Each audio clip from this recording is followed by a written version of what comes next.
আপনারা যদিও ইতিমধ্যে দেখে ফেলেছেন আমাদের নেক্সট প্রজেক্টের স্টার কাস্ট হচ্ছেন বুবলি আপু। সো আজকে ওয়েলকাম করব ওনাকে, এবং আজকে আলহামদুলিল্লাহ আমাদের একটা সাকসেসফুল মিটিং কমপ্লিট হয়ে গেল। তো সুপারস্টার বুবলি আপুর জন্য সবাই দোয়া করবেন। जगे घूमे थार जैसा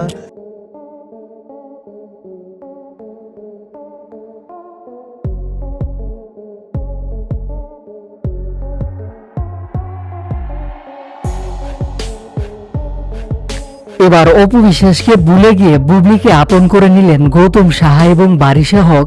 হচ্ছে আলোচনা সমালোচনা। সবসময় চিত্রনায়িকা অপু বিশ্বাসের সাথে জনপ্রিয় কোরিওগ্রাফার গৌতম সাহা এবং ব্র্যান্ড প্রমোটার বারিশাকে দেখা যায়। কাজের সুবাদে তাদের সাথে অপু বিশ্বাসকে সবসময় দেখা যায়। আর অন্যদিকে গৌতম সাহার সাথে অপু বিশ্বাসের সম্পর্ক ভাই বোনের। এদিকে সবসময় বারিশা আর গৌতম সাহার সাথে অপু বিশ্বাসকে দেখতে দেখতে অভ্যস্ত হয়ে গেছে নেটিজেনরা, যার ফলে এবার অপু বিশ্বাসের জায়গায় বারিশার গৌতম সাহার সাথে বুবলিকে দেখে এক প্রকার নেটিজেনরা নানা রকমের মন্তব্য করছে। শাকিব খানকে ঘিরে অনেক আগে থেকে অপু বিশ্বাস বুবলির মধ্যে দ্বন্দ্ব সবসময় লেগে থাকে। দুই তারকার ভক্ত অনুরাগীরাও একে অপরকে সবসময় খোঁচা দিয়ে বসেন। তাই তো নতুন একটি বধূ সাজে ফটোশুটের কাজে অপু বিশ্বাসের জায়গায় বুবলিকে নেওয়া হয়েছে বলে আলোচনা সমালোচনা হচ্ছে। গৌতম সাহা বারিশা হকের সাথে বুবলিকে দেখে নানা রকমের মন্তব্য করছে চিত্রনায়িকা বুবলির ভক্তরা।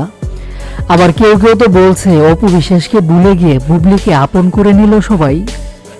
মূলত নতুন একটি বউ সাজের ফটোশুটে চুক্তিবদ্ধ হয়েছেন চিত্রনায়িকা বুবলি। সিনেমা নিয়ে সবসময় ব্যস্ত থাকলেও অনেকদিন পর আবার ফটোশুটে দেখা যাবে তাকে, যেখানে বুবলি মডেল হচ্ছেন আর কোরিওগ্রাফি করবেন গৌতম সাহা বারিশা হক। ব্যক্তিগত দ্বন্দ্ব কিংবা অন্য কোনো বিষয় নয়, কাজের সূত্র ধরে বুবলির সাথে দেখা গেল বারিশা গৌতম সাহাকে। কিন্তু এক প্রকার নেটিজেনরা এটাকে ভিন্নভাবে তুলে ধরার চেষ্টা করছে।